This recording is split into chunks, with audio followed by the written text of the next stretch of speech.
मध्ये ठाकरेंना सर्वाधिक जागा मिळण्याची शक्यता या ठिकाणी आहे। ठाकरे 14, पवार गटाला 6 तर काँग्रेसला 5 जागा मिळण्याचा अंदाज।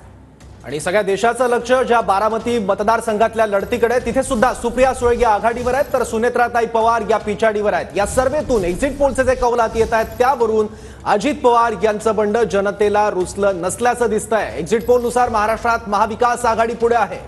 तर एक्झिट पोलनुसार महाराष्ट्रामध्ये महायुतीच्या जागा घटण्याची चिन्ह आहेत। सर्वेनुसार महाविकास आघाडीला 25 आणि महायुतीला 22 जागा मिळण्याचा अंदाज आहे। तर सर्वेनुसार एक जागा ही अपक्षांकडे जाण्याचा अंदाज। विशाल पाटील हे आघाडीवर असण्याची शक्यता। भाजप हा सर्वात मोठा पक्ष 18 जागांसह महाराष्ट्रात, तरी सुद्धा महायुतीला मोठा फटका बसताना दिसतोय। एक्झिट पोलनुसार महाराष्ट्रात महाविकास आघाडी पुढे 25 जागांसह। तर सर्वेनुसार महाराष्ट्रामध्ये महाविकास आघाडी पुढे, महायुतीच्या जागा घटण्याची चिन्ह।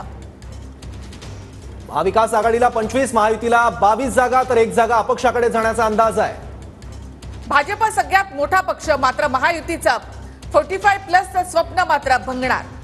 भाजप 18, शिंदे 4 तर अजितदादा गटाला 0 जागांचा अंदाज आहे या एक्झिट पोलनुसार। तर सर्वेमधून अजित पवार यांचं बंड लोकांना न रुचल्याचं चिन्ह आहे।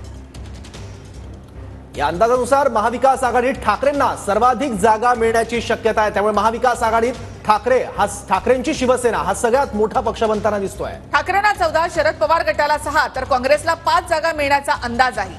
भाजप महाराष्ट्रामध्ये सगळ्यात मोठा पक्ष असेल।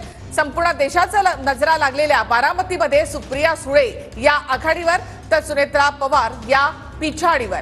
दोन्ही पवारांमध्ये शरद पवार तर शिंदे ठाकरेंच्या सामन्यामध्ये ठाकरे आघाडीवर। TV9 पोलस्टॅट आणि पीपल्स इन्साइट्स यांचा एक्झिट पोल आपण या ठिकाणी पाहतोय।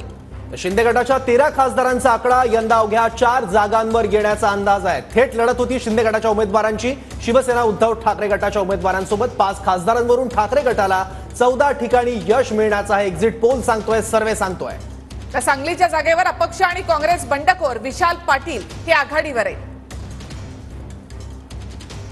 तर इथे ठाकरे गटाचे म्हणजे चंद्रहार पाटील यांना देखील फटका बसताना दिसत आहे। सांगलीच्या जागेवर अपक्ष आणि काँग्रेस बंडखोर विशाल पाटील इथे आघाडीवर आहेत। TV9 पोलस्टेट आणि पीपल्स इन्साइट्स यांचा एक्झिट पोल आपण या ठिकाणी पाहत आहोत। आणखी काही आकडे आणि अशा जागा आपण पाहणार आहोत। एक छोटासा ब्रेक आपण इथे घेऊयात, लगेच परत येऊया।